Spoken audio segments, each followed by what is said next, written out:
Eu quero cumprimentá-lo com a paz do Senhor, dizer que é um prazer ter você aqui comigo para iniciarmos mais um guia de estudo nas lições bíblicas da CPAD.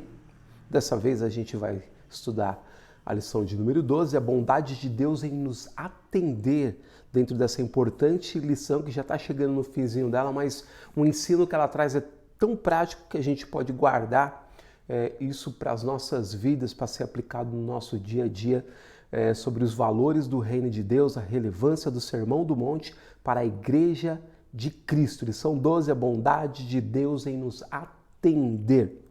E aí, o meu pedido para você é só que compartilhe esse vídeo, se inscreva no canal, curte, também coloca comentários, né, que ajuda a gente a entender se você gostou, se você entendeu, se você espera algo mais, ok?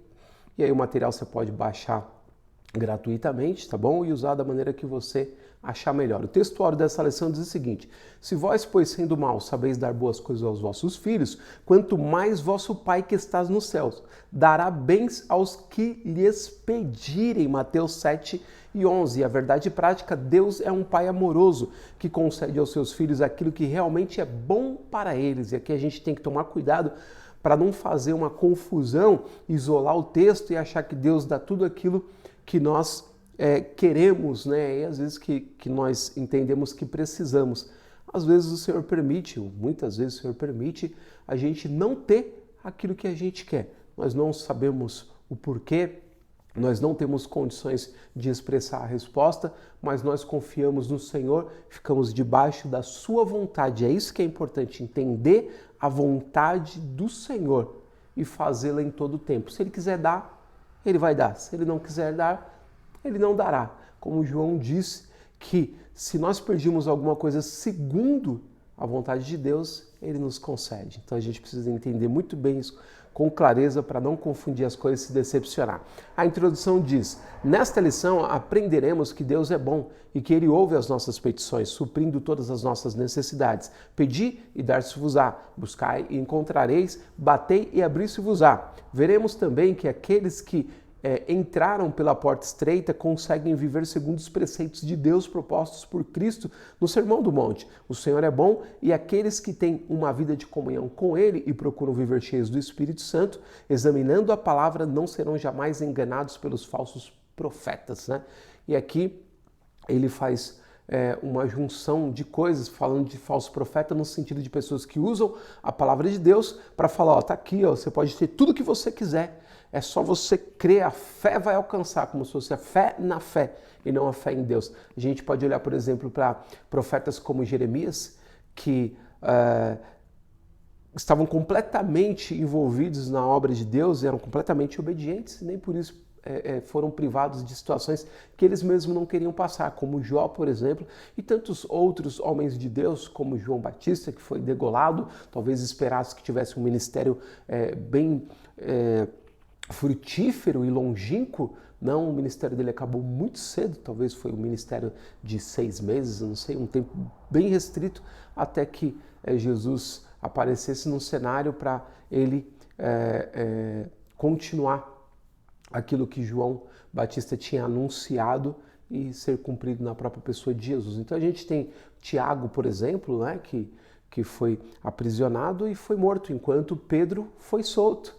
Então, se a gente pega as escrituras do começo ao fim, a gente vê situações que parecem ser contraditórias, mas é Deus que controla a história, ainda que alguns digam não controla porque as coisas não acontecem como Ele quer. Isso não significa que Ele não está no controle, apenas significa que Ele permite que coisas que nós pensamos que Ele vai modificar, Ele não modifica.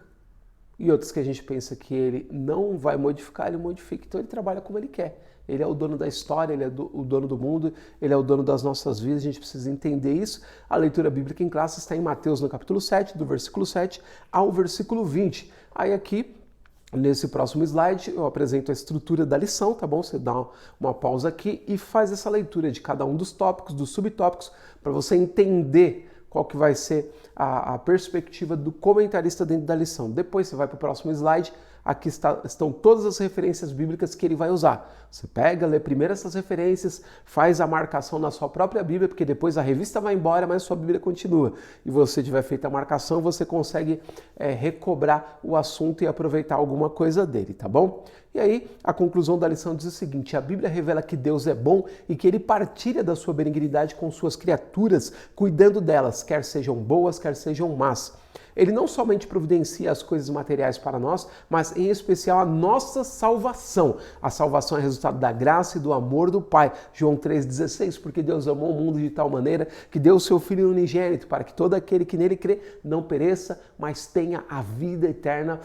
Palavras proferidas pelo Senhor Jesus no Evangelho de João. Estejamos sempre em alerta, pois existem aqueles que querem macular e adulterar os ensinos de nosso Salvador Jesus Cristo. Aqui ele amplia o sentido para que nós entendamos que mesmo que coisas ruins aconteçam com a gente, isso não é o mais importante, porque o Senhor nos concedeu a condição da vida eterna. Então, ao porvir, ao mundo vindouro, algo extraordinário que Deus tem para as nossas vidas, que deve servir de consolo para nós.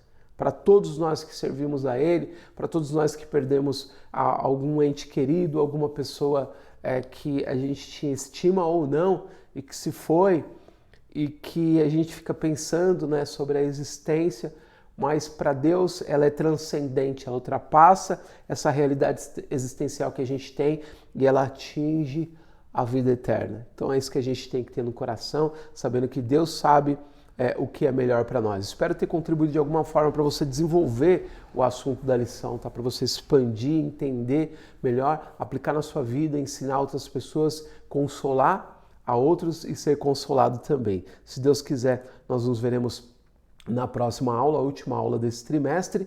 E Deus te abençoe e até lá.